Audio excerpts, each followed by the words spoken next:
पूर्णा तालुक्यातील मोजे ताडकळ येथील नूतन ग्रामपंचायत कार्यालयाचे उद्घाटन लोकार्पण सोहळा मोठ्या उत्साहात पार पडला। नूतन ग्रामपंचायत इमारत सोहळ्याचे उद्घाटन खासदार बंडू उर्फ संजय जाधव यांच्या हस्ते करण्यात आले। या कार्यक्रमाच्या अध्यक्षस्थानी माजी सरपंच कामाजीराव आंबोरे हे होते, तर प्रमुख पाहुणे म्हणून गंगाखेड विधानसभेचे माजी आमदार मधुसूदन केंद्रे, शिवसेना तालुका प्रमुख काळशीनाथ काळबांडे, अशोक बोकारे, माणिक हजारे, विशाल भोसले, तलाठी मेहराज पठाण मॅडम, दादाराव भोसले, अंकुश शिंदे, अभियंता कदम, वैद्यकीय अधिकारी डॉक्टर पारवे, छाया मोरे मॅडम आदींची उपस्थिती होती। येणाऱ्या सर्व मान्यवरांचे स्वागत सरपंच श्री गजानन आंबोरे, उपसरपंच संजय जल्लारे यांनी केले। यावेळी शिक्षण विभागाचे अधिकारी, विद्यार्थी, तालुक्यातील ग्रामस्थांनी मोठ्या संख्येने आपली उपस्थिती दर्शवली होती। या कार्यक्रमाचे सूत्रसंचालन सुरेश मगरे यांनी केले, तर आभार ग्रामविकास अधिकारी जे.बी. पाचपुंजे यांनी मानले। या कार्यक्रमासाठी ताडकळ येथील सर्व ग्रामपंचायत सदस्यांनी परिश्रम घेतले।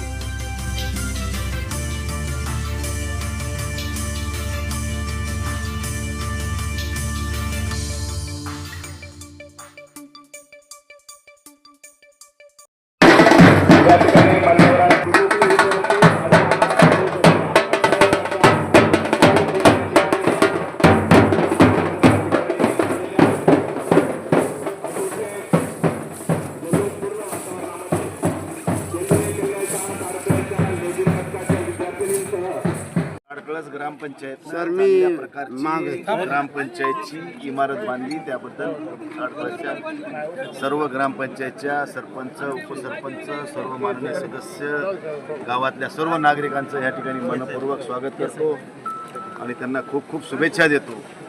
चांगलं काम करा, बघा मरावे परी कीर्ती रूपी उरावे अशी म्हण आहे। त्यामुळं ग्रामपंचायतनं जी चांगली कामं केली त्याचं कौतुक केलंच पाहिजे आणि त्यांना कुठं मदत लागते ती आपण त्याला ठिकाणी केली पाहिजे। म्हणून मी खासदार नात्याने त्यांना निश्चितच चांगल्या प्रकारची मदत देखील करणार आहे आणि एक चांगल्या प्रकारचं काम करणाऱ्यांच्या पाठीशी आम्ही सदैव उभे आहोत आणि उभे राहणार। जिल्हा प्रशासन इथं अनुपस्थित होतं, काय सांगणार सर? ते जिल्हा परिषदेचा विषय आहे, आपला विषय कधी काल परवाच मी जिल्हा परिषदला या कार्यक्रमाच्या माध्यमातून इन्व्हिटेशन घेऊन जिल्हा परिषदचे सीओ असतील, आमचे कार्यकारी अभियंता असतील, सगळ्यांनाच भेटलो। तर ते सुद्धा प्रश्न आम्ही मार्गी लावलेला, एक 18 लाख रुपये मी त्याच्यासाठी सुद्धा रस्ता मजबूतीकरण करून घेण्यासाठी, जो आमचा ग्रामीण मार्ग गेलेला आहे ताडकळस माकणी आपला, त्याच्यापासून अप्रोच जो PSC ला गेलेला रस्ता आहे, त्याचं एक 8-15 दिवसात त्याचं टेंडर प्रोसेस होऊन महिन्याभराच्या नंतर आपलं मजबूतीकरणाच्या कामाला सुरुवात होईल। 18 लाख रुपये त्याच्यासाठी सुद्धा निधी या ठिकाणी आम्ही मंजूर करून घेतलेला आहे। ताडकळसमध्ये या ठिकाणी जवळपास 2 उपकेंद्र मंजूर होतील अशी शक्यता, आम्ही 2 उपकेंद्राचे प्रस्ताव सुद्धा दिलेले आहेत। मी माझ्या सैनी केंद्राला ते प्रस्ताव पाठवलेले आहेत आणि एक आरोग्य उपकेंद्र आमची जी जुनी ग्रामपंचायत आहे आपली, त्या ठिकाणचाच मी लोकेशन तिथलंच दिलेलं आहे की तिथं एक प्राथमिक उपकेंद्र म्हणजे व्हायला पाहिजे।